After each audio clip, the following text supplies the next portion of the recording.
Klaatu, Varata, Nikto, or something like that. Now that Evil Dead Rise has been released onto the world, we can finally take a look at one of the greatest horror franchises of all time. Because whether it's Bruce Campbell's Ash, the filthy Deadites, or the Necronomicon itself, there are just so many memorable aspects. So whether you're a lifelong fan, or you just saw Evil Dead Rise and want a deep dive into the series, join us as we tell you what the f*** you need to know about the Evil Dead franchise.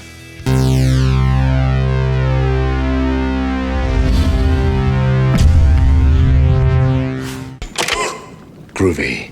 The Evil Dead came from the minds of Sam Raimi, Bruce Campbell, and Rob Tapert.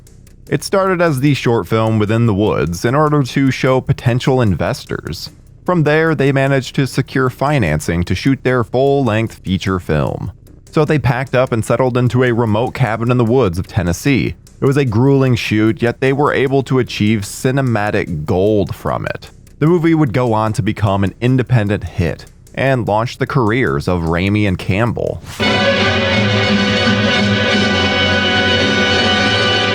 Groovy. While we usually save the memorable character section for each movie, and we'll still do that for other characters, but there's someone just too important to the franchise to lump in with the rest. Ashley Ash Williams. Played by Bruce Campbell, Ash is the ultimate lovable loser. In the first film, Ash is very timid and seems to fail at nearly everything. This doesn't really get any better and becomes a loving trademark of the character. Failing upward is the Ash way. Usually dressed in denim and sporting a crimson mask, Ash's silhouette is immediately recognizable. He's also got his double-barrel shotgun, which he lovingly refers to as his boomstick. Ash also loses a hand, but don't worry, he replaces it with this badass chainsaw, and later even a functioning robot hand. He pretty much makes something out of everything, which is commendable.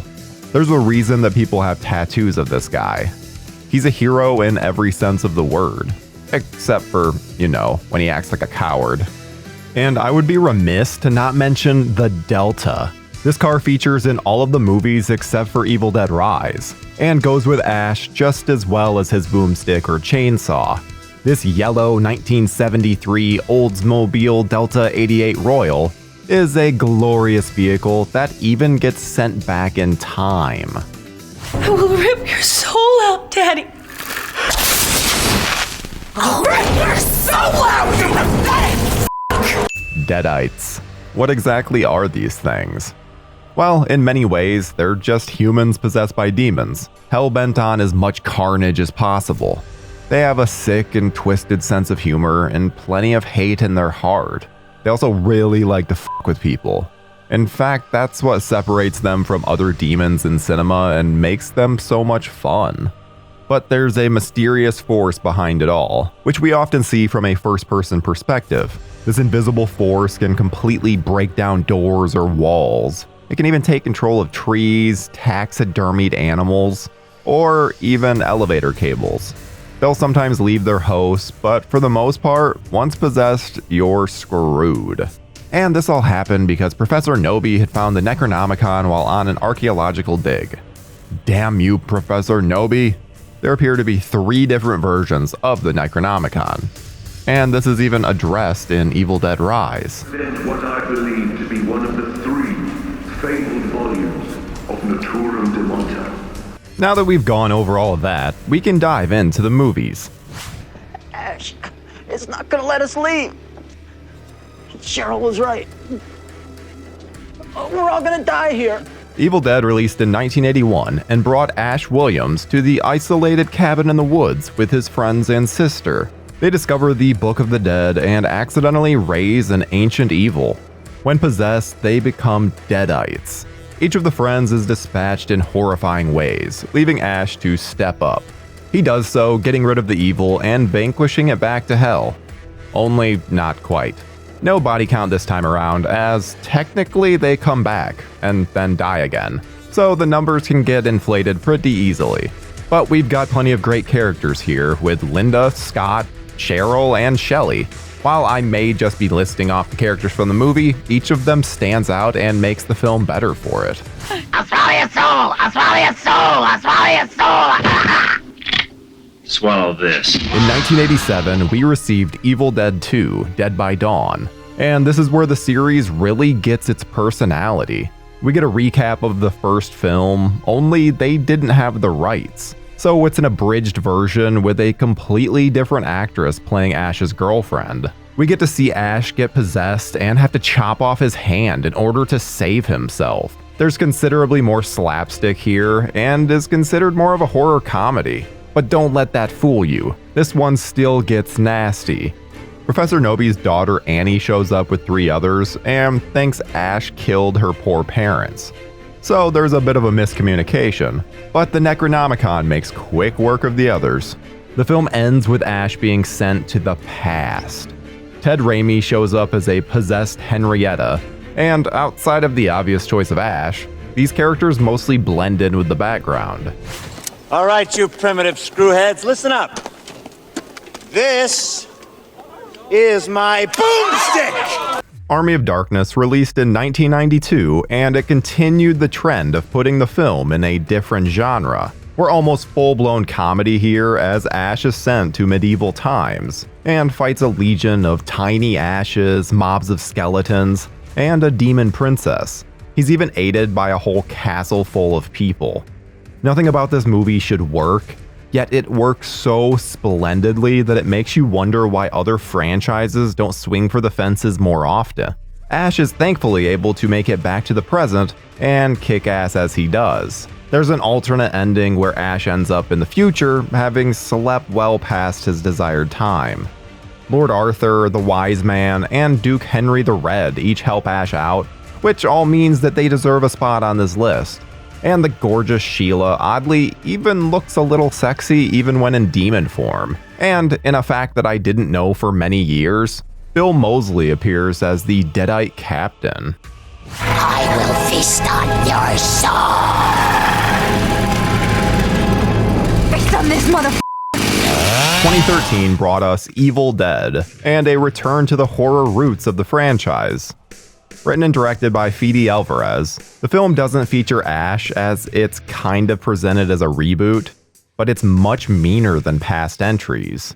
A group of friends has gone to this cabin in the woods in order to get their friend Mia clean from drugs. She's a hardcore drug addict, and things go from bad to worse as they find the Necronomicon, and we get a bit of a repeat of the first film. But instead of Ash, we get Mia as our hero that rises up and defeats the Book of the Dead. Defeats. Jane Levy's Mia goes through so much in this film that it's hard not to root for her. And also, fuck this guy. Pablo, I hope your weird Brujo uncle can help us out. Is Mino like he being responsible for everything bad? Yeah, Mino don't like you that either. The franchise went to television in 2016 with Ash vs. Evil Dead. This saw Ash, you guessed it, trying to stop Deadites and destroy the Necronomicon.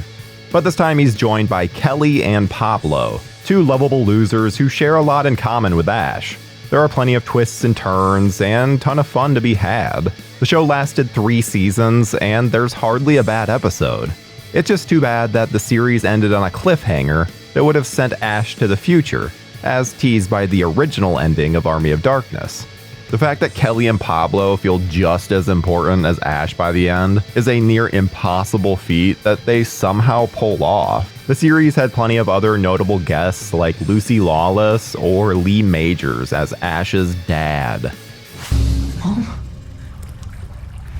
Mommy's with the maggots now. Finally, in 2023, we received Evil Dead Rise. Considerably different from the other films in the franchise, Rise follows Ellie and her family in a high-rise apartment. The building is decrepit and the family is being evicted at the end of the month.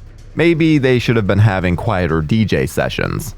And things get even worse as the kids come across the Book of the Dead in an ancient bank vault beneath the building, and they unleash evil upon them all. This is the first time we're really getting kids involved in the franchise, and they're involved in some pretty brutal acts. But Ellie's sister Beth is able to summon her courage to defeat the evil. At least the evil in the apartment. While Beth was positioned as the lead and does a good enough job, Ellie is easily the standout from the film, becoming an instant horror icon. Now, what films do you need to watch, what can you skip, and what can you check out if you've got the time? Unsurprisingly, there's nothing really to skip.